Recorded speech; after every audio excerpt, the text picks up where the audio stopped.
Good afternoon, this is Dimitri Lascaris, coming to you from Caracas, Venezuela on July 28, 2024. Today is the presidential election for Venezuela.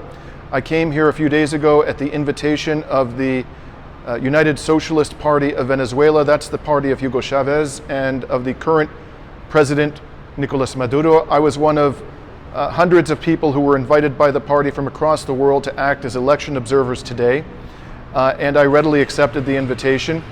After undergoing some instruction in the voting processes here, today we attended thus far at two polling stations, one at an educational facility known as Colegio Padre Mendoza, and the second one in an area on the edges of Caracas called La Vega. Apparently that's actually in another state, although on the map it looks like it's on the outskirts of the city of Caracas, the capital of the country.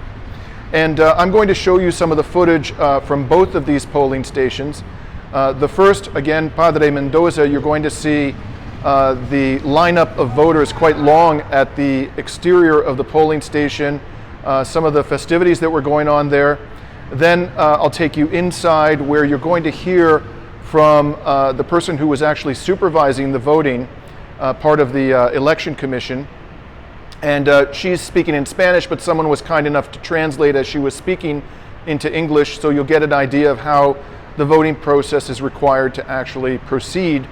And you're also going to see a brief clip of the president of the Venezuelan National Assembly, who is from the governing Socialist Party, who lives in the area, and he happened to show up while we were there to cast his vote.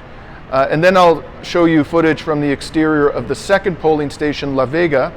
There were very few people. In fact, there was nobody lined up. Some voters did show up while we were there. And we were told when we arrived that they had basically shown up, the voters in the area. It appeared to be a less populated area than where we had been previously. They showed up very early in the morning, and most of the voters had already cast their votes by the time we got there around lunchtime. So we did see some voters there. But again, we did interview election staff. They explained to us in detail the process for voting, which is entirely consistent with what we heard at the first place. I'll show you what they had to say about the process for voting there. You can judge for yourselves whether they were consistent. And let me say that I saw absolutely no indications anywhere of any kind of repression.